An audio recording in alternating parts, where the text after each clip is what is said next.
De Lucas, Evangelho segundo escreveu Lucas, o médico amado, capítulo de número 24, verso de número 13. Lucas 24, 13. Enquanto os irmãos estão procurando, enquanto está sendo colocado aqui também, sábado nós vamos ter o culto Legacy. Então traga o seu filho, adolescente, jovem, traga às 19 horas. Se ele tiver uma roupa que vai iluminar no escuro, pede para ele vir com essa roupa, estilo neon, pede para ele vir uma pulseira, se tiver, um óculos, porque em cima dessa brincadeira, vamos assim colocar, terá uma lição que será extraída e aplicada aos jovens. Então traga, para que ele possa ouvir a palavra de Deus, no linguajar dele, segundo também a faixa etária dele, tá? Então sábado, às 19 horas, culto Legacy. Amanhã, quinta-feira, nós temos simultâneo o GC acontecendo ali na Rosária, bem como o GC Sinhá, bem como o GC Parque Paulistano, e aqui na igreja nós vamos ter o Bem Casados, a primeira aula do Bem Casados para os casais que se inscreveram.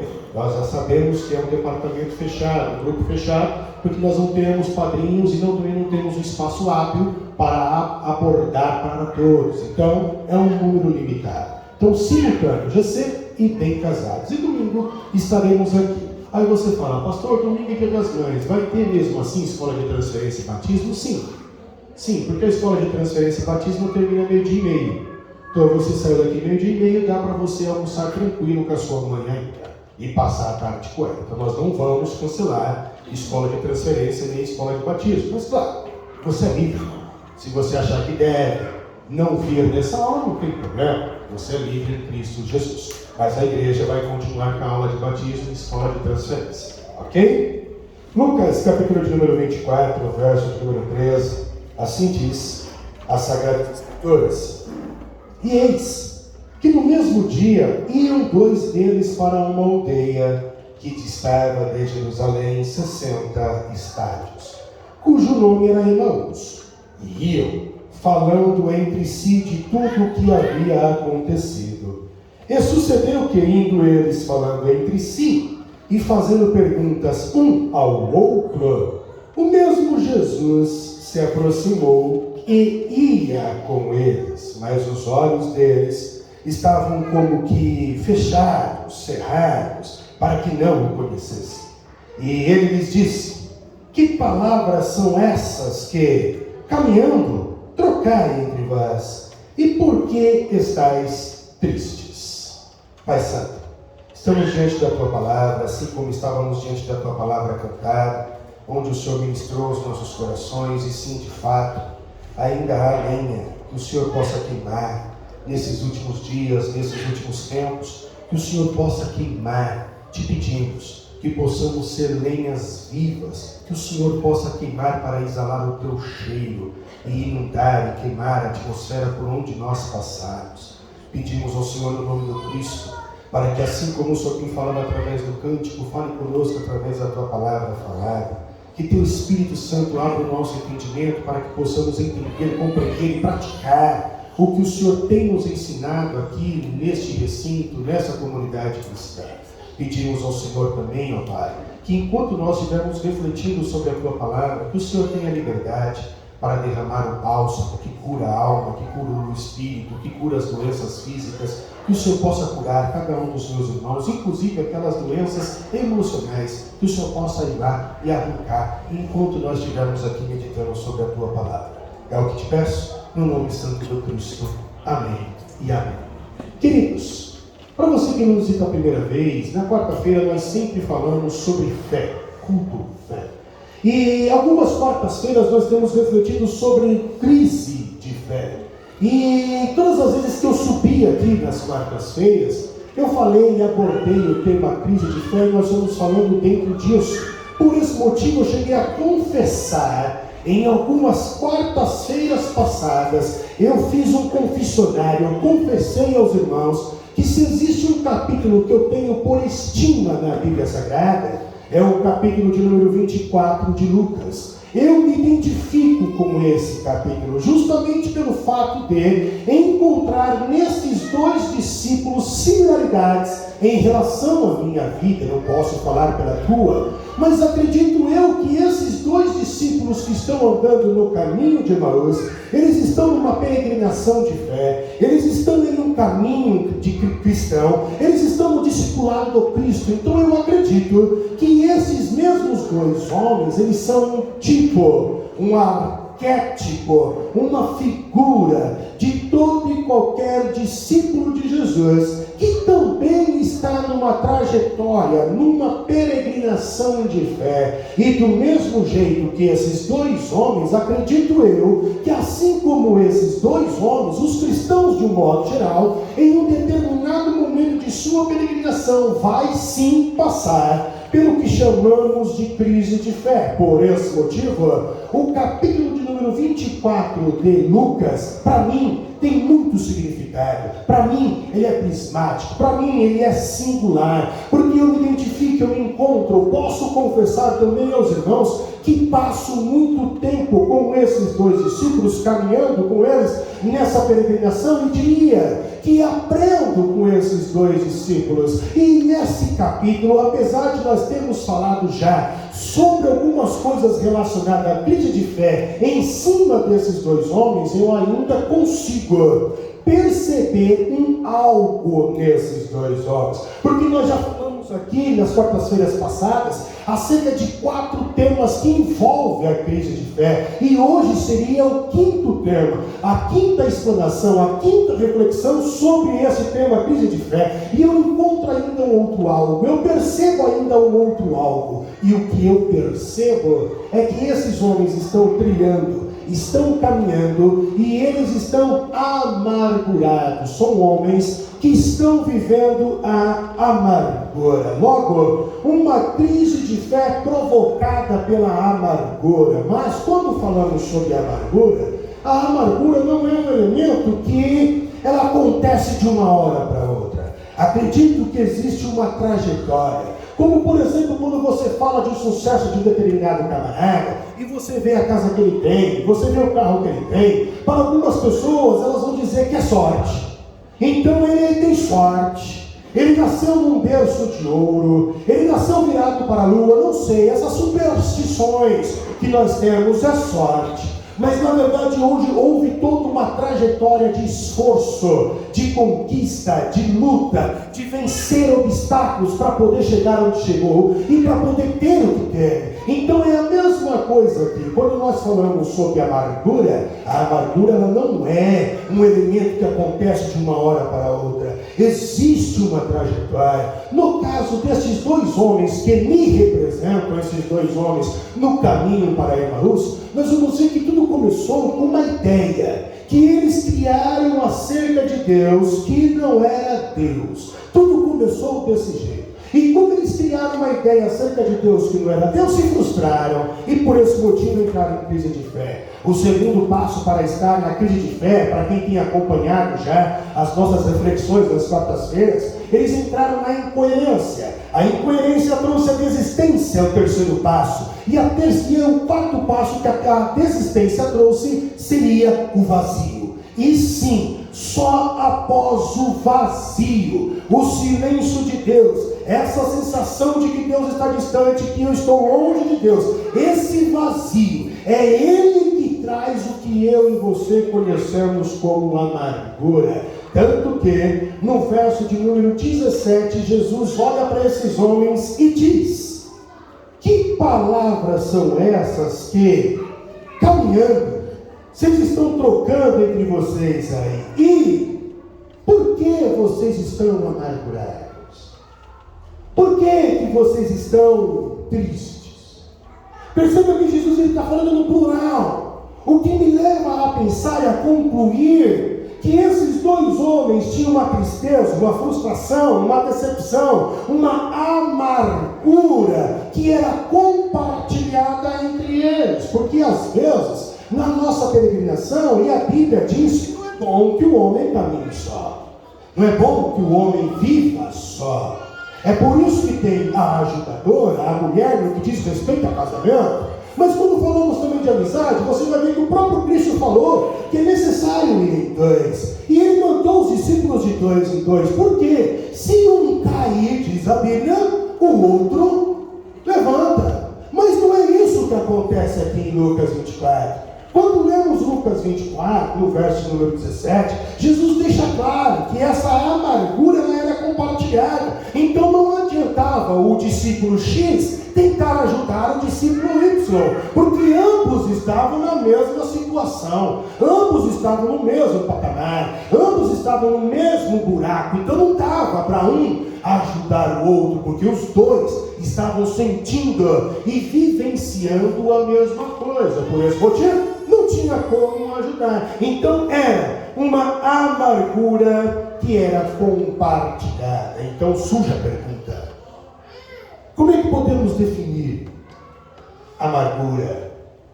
Para que possamos entender o que esses dois discípulos estão passando e, consequentemente, tentar entender um pouco de nós mesmos, já que eles representam nós na nossa peregrinação.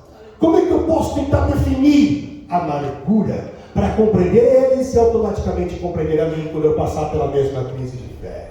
Então a palavra amargura, ela foi originada de uma outra palavra, ela é uma consequência de uma outra palavra, de um outro termo, o termo amargo. E quando falamos sobre amargo, que deu origem à amargura, amargo é aquilo que tem sabor desagradável.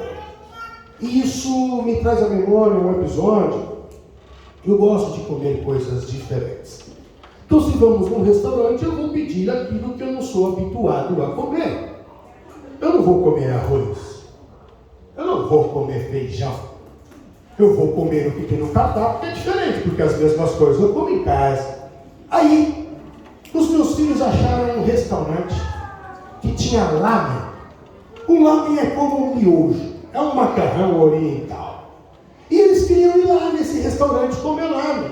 Aí eu falei: mas por que vocês querem tanto nesse restaurante comer lamen? Não, pai, porque o lamen desse restaurante japonês, o cara faz temático, é do Naruto, você pode ver, ó. Aí mostraram o desenho do Naruto comendo lamen e o lamen do restaurante, igualzinho, idêntico. Vamos lá, pai, você me leva? Claro, vamos lá, vamos experimentar. Eu junto o útil com o agradável, eu gosto de comer algo diferente e assim satisfaço os meus meninos e passo o tempo com eles. E fui levar os moleques para comer. Aí ele pediu lá, os temas realmente eram relacionados ao Naruto, cada um pediu o seu. E para beber, o que vocês desejam? Eu já sou acostumado a tomar chá verde, então eu pedi para o garçom: me traz um chá verde. Aí chegou, experimentei lá, fingi que entendia de hashi, quebrei o hashi, fiz aquela pose e estou comendo lá, sem borrachinha. E bom, muito bom. Os meninos gostando, mas eu fui beber um gole de chá verde. Eu não sei que chá verde que era aquilo. Totalmente diferente de tudo o que eu já bebi, que também recebi o nome de chá verde, mas não desceu. Na nossa casa nós não temos o hábito de beber refrigerante, e os moleques estavam com aquele gosto de chá verde na boca igual eu. Aí ele falou: pai, não dá para tomar uma Coca-Cola? Falei: filha, eu estou quase bebendo, pede.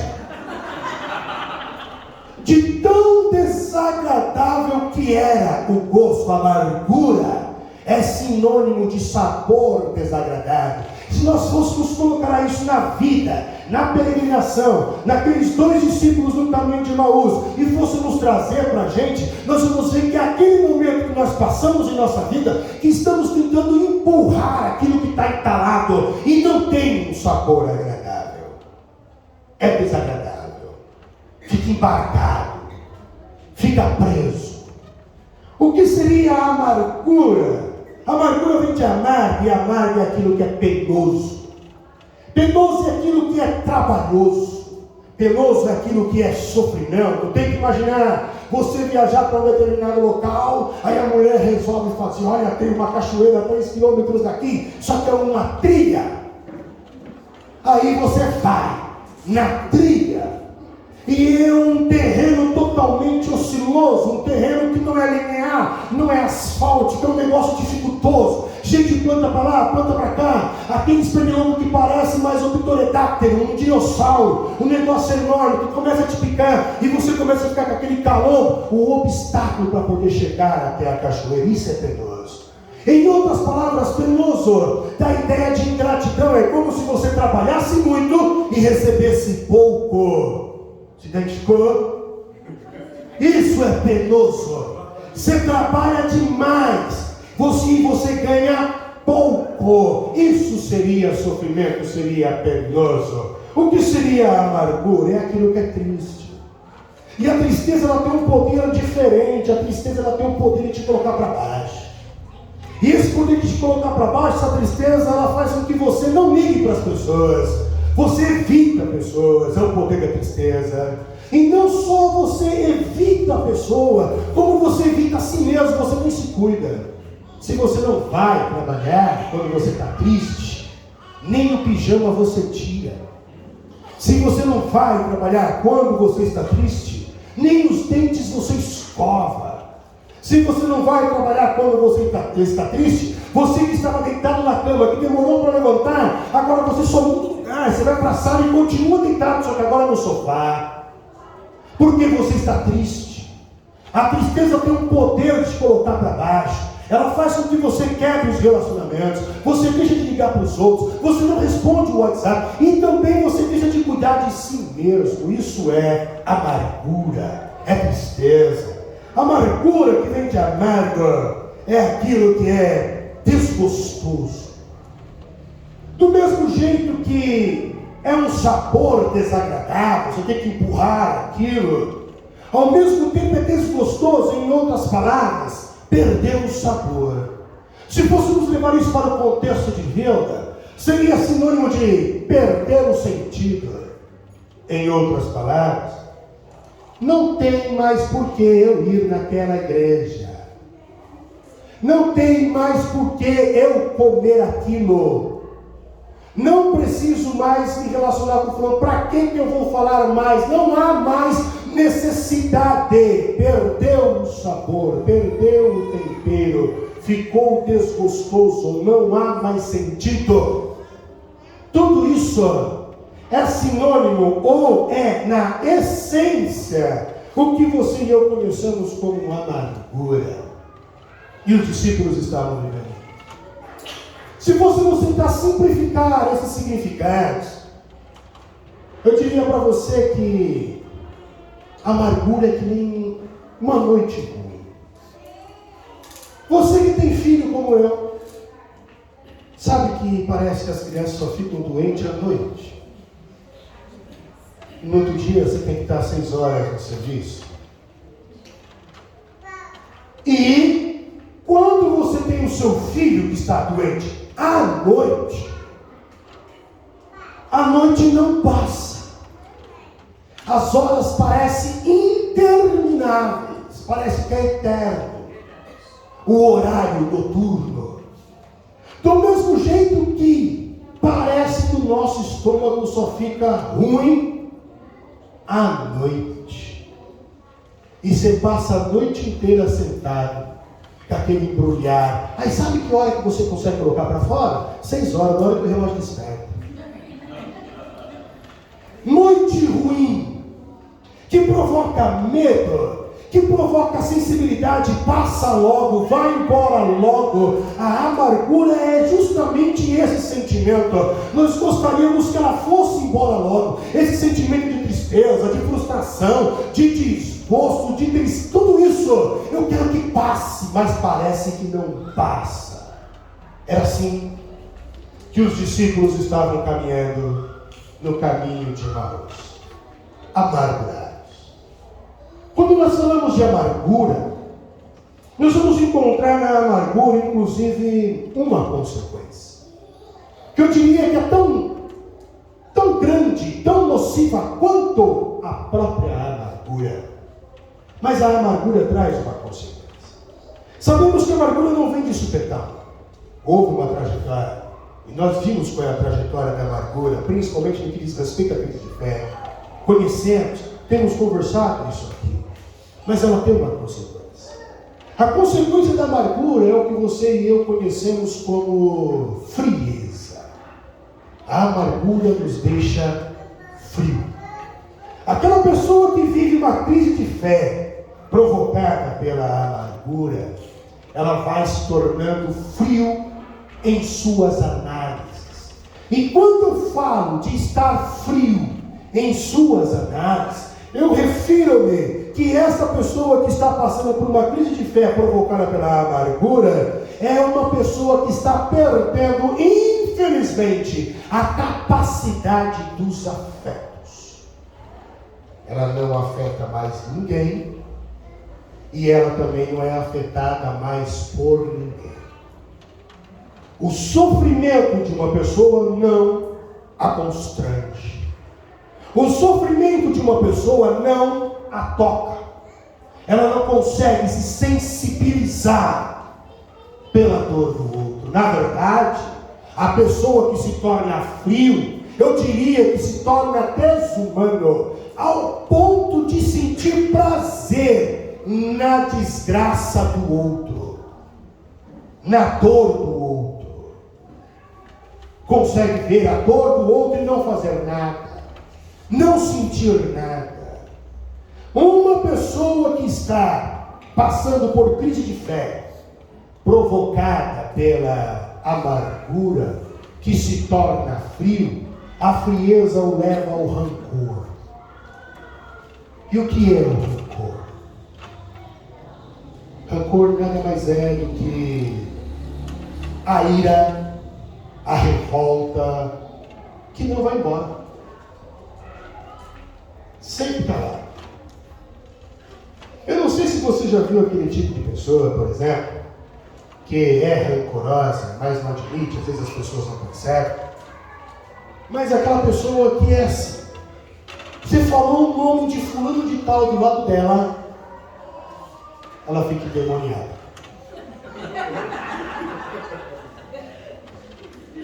Ela fica nervosa. Se é branco, nota-se na cara dela, literalmente, que ela fica vermelha, corada, com raiva daquela pessoa. Rancor. Ira que não vai embora. Uma pessoa rancorosa é aquela pessoa que, além de não conseguir ouvir o nome, não consegue ouvir a voz. Não suporto, chegou. Não suporto a voz dela. Não suporto a voz dele. Eu não aguento ele falar. Ira que não vai embora. Rancor, frieza, crise de fé. Uma pessoa rancorosa que a ira não vai embora é aquela que não consegue lembrar de determinados fatos. Aquilo funciona como um gatilho psicológico. Aciona nela um mecanismo de defesa e ela volta a ficar irada e tenta se justificar e defender e começa a condenar tudo e todos. Rancor, frieza, crise de fé na peregrinação. A frieza ainda é provocada pela amargura, a frieza que é consequência, aquele que está em crise de fé provocada pela amargura, essa frieza ainda faz com que ele seja duro nas suas críticas. Em vez de criticar o serviço, essa parede não ficou preta não, ficou meio preta. Esse chão não ficou limpo, ainda há sujeira. Aí você passa o dedo ali aqui, ó, cheio de pó. Em vez de criticar o serviço, critica a pessoa. A frieza, ela leva ao ataque pessoal. Aí você fala, nossa, eu estou criticando, porque eu só falo a verdade. Eu não consigo falar, não sei outra coisa que não seja verdade. Na verdade, você é mal educado, irmão. Porque você pode falar a mesma coisa, só que de modo diferente.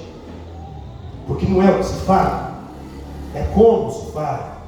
E nós temos ouvido isso também nos nossos domingos aqui. Na verdade, não é que você fala a verdade, você é mal educado, não sabe levar em consideração o esforço do outro.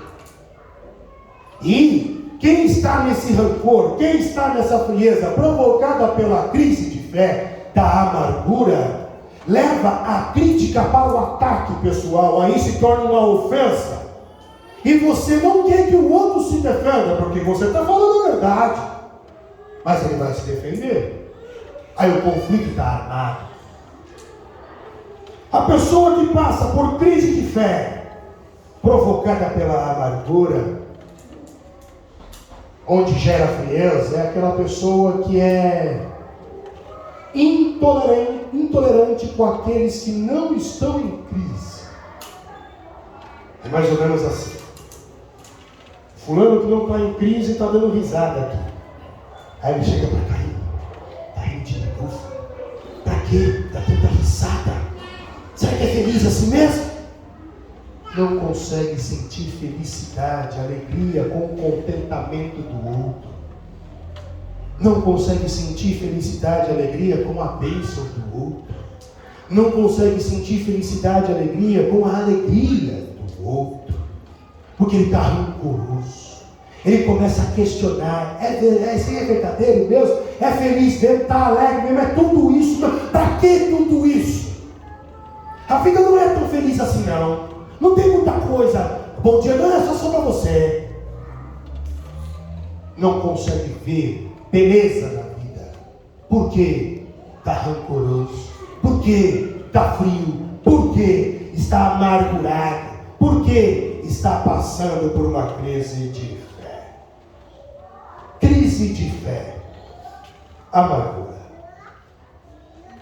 Agora não sei você, né?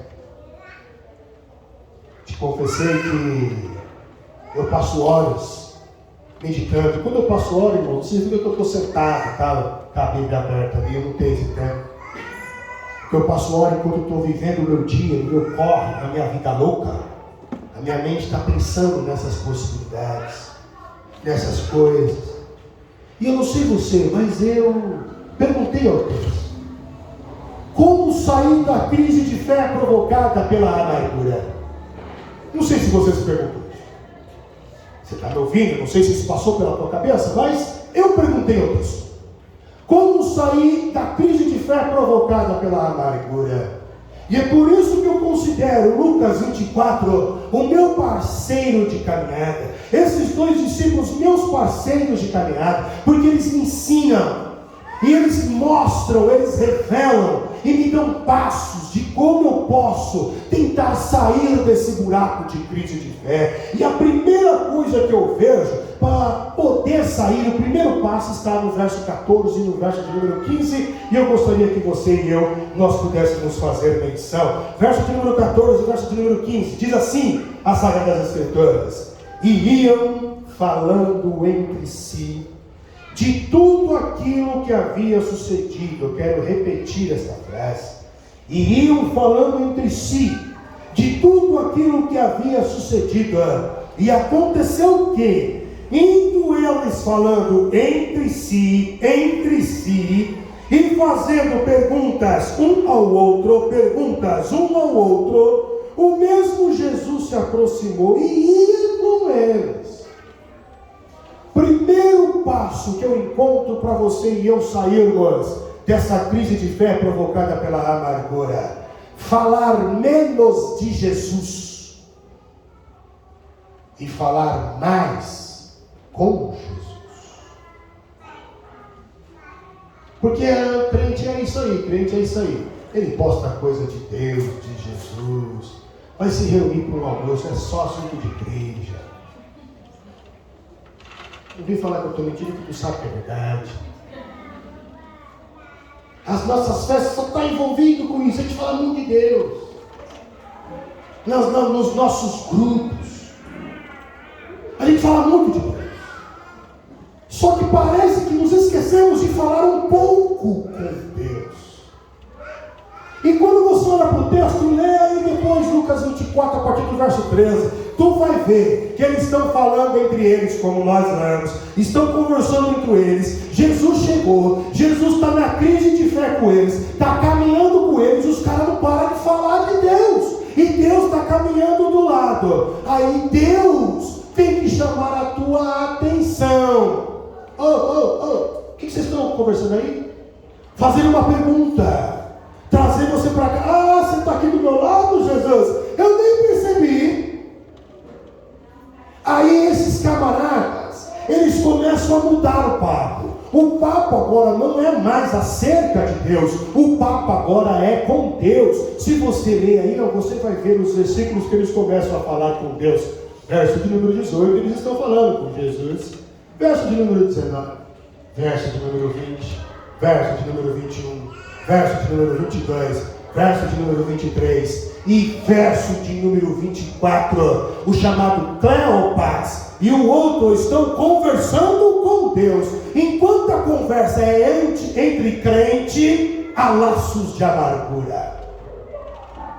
Mas enquanto a conversa começa a ser agora com Deus, a amargura começa a ser quebrada. Primeiro passo que eu vejo, falar menos de Deus. Agora deixa eu te explicar uma outra coisa que eu aprendi, por exemplo. Eu era estilo Petrovski. Eu era meio Pedro. Quando eu falo que eu era meio Pedro, é porque eu era meio ímpeto. Está aqui minha esposa que não me deixa mentir. Eu era meio ímpeto. Não via a hora de encontrar um muçulmano.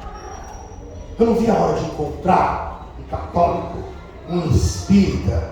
Vamos lá falar de Deus. E começa a falar de Deus. E tá, Deus. Ganhei alguma alma com isso? Me perguntem. Não. Já te respondo. Não. Se debate. Aí dá uma cutucada em você no Facebook. É porque Deus, e tu escreve uma Bíblia pro cara. Esses debates no Store, no Instagram, em todas as redes sociais. E quando eu falar de Deus, eu me refiro também, me perdoe a minha expressão, querido, a esses debates inúteis, que não vão levar a nada. Porque Jesus não pode fazer nada se o outro não quiser. Então para de debater. Para de ficar perdendo tempo. Então fale menos de Deus e fale mais com Deus. Deixa a pessoa falar. Depois falou assim, tem misericórdia. Foi o que disse Estevão. Era pedrada para todo lado que Estevão estava levando. Era no abdômen, era na dorsal, era nas costas, na perna, na cabeça, no olho, no nariz. Pedrada para todo lado que ele estava levando. Pedrada pode ser sinônimo de debate, te cutucando em todos os lugares. Aí vai responder. Não, Senhor, oh meu Deus, tem piedade desse povo, eles não sabem o que faz. Do mesmo jeito que Jesus da cruz, chibatada, foi esbofeteado, chutado, cuspido. Ainda disseram para Jesus, adivinha, você não é Deus? Quem foi que te bateu agora? Aí Jesus está lá na cruz. Fala, Pai, perdoa. Eles não sabem o que faz. Está lá os filhos de Jó, na festa, na gandaia, na balada, o pancadão, Costa rolando solto. Jó não chega lá para Tom, vocês são filhos de crente, vocês estão me envergonhando porque eu sou pastor aqui na comunidade. Jó não chegou assim não. Diz a Bíblia que Jó, sem ele saber, fazer um sacrifício. Deus, se eles pecaram, porque eu não estou lá, que eu não coloquei câmera para vigiar, não fiz nada disso aí. Se eles pecaram, perdoa, Pai, sem discussão, irmão. Disse Paulinho, meu amigo, no que diz respeito a vós, tende paz com todos os homens. Disse Paulinho, meu amigo, fomos chamados para a paz, não para contendas, não para discussões inúteis. O próprio Cristo, não foi que tu viu Cristo se defender o tempo inteiro? Ele se defendia fazendo perguntas. Eu respondo a tua pergunta com outra pergunta. Isso é típico de judeu, típico de rabino. Perguntaram para o rabino, por que é que rabino judeu só responde pergunta com outra pergunta? E ele respondeu, e por que não? Jesus só respondia com outra pergunta. É lícito? Pode? Se fosse vocês, fariam o quê? Era assim, fica, eu vou defender aqui, ó. Porque pela Constituição, o Estatuto tal, escrito no parágrafo no canto direito, eu vou provar para você, porque essa palavra é etimológico, e no hebraico, e no grego, e vai, e não, irmão. Para que isso? Jesus não pede para você ser advogado. Você foi contratado como advogado do Cristo? Sendo que a Bíblia diz que é Ele que é o mediador, Ele que é o advogado. Então para de fazer discussões banais, inúteis. Fale menos de Deus e mais com Deus. Segundo, até saiu aqui. Segundo passo que eu aprendo com esses homens. Por isso que a Bíblia diz: sejais tardios em falar, sejais tardio em se irar, mas sejais prontos para ouvir. O segundo passo que encontro para sairmos da crise de fé está no verso de número 25 em diante, que diz: e ele lhes disse, honestos e tardos de coração, para crerem tudo o que os profetas disseram. Porventura não convinha que o Cristo padecesse estas coisas e entrasse na sua glória. E começando por Moisés e por todos os profetas, explicava-lhes o que dele se achava em todas as Escrituras. Segundo passo, perceber a diferença entre fé e crença. Segundo passo, perceber a diferença entre fé e crença. Fé é confiar em Deus, ponto final. Crença é uma tentativa de explicação de modo retórico, é uma tentativa de explicação de modo pragmático, de forma estatutária, com cláusula, uma tentativa de explicação de Deus e das coisas da vida. Isso seria crença. Se tentar explicar através de filosofias, de cláusulas, estatutos, doutrinas e outras coisas mais. Aqui eu encontro um checkmate para a gente poder derrotar essa rainha e vencer esse tabuleiro, esse jogo de xadrez. Aqui eu consigo perceber uma coisa: o checkmate é, às vezes acreditamos que estamos passando por crise de fé, mas na verdade não é uma crise de fé, é uma crise de crença, porque o que está abalado são as nossas percepções acerca de Deus, justamente sobre o nosso conhecimento acerca de Deus, é o que nos ensinaram acerca de Deus, é isso que abala, e não a fé em si. Então temos que perceber se de fato é a fé que está abalada, se é crença, saber distinguir. E como é que eu consigo distinguir? Jesus não mostra a receita. Ele chama aqueles 2 discípulos de louco. Tenta imaginar o pastor Rodrigo chegando na igreja Batista da Lagoinha, no culto fé aqui, e falar: vocês são tudo loucos. É o que Jesus fala para aqueles 2 discípulos. Necios, loucos. Vocês não conhecem nada da Bíblia, e Jesus começa a discorrer a Bíblia.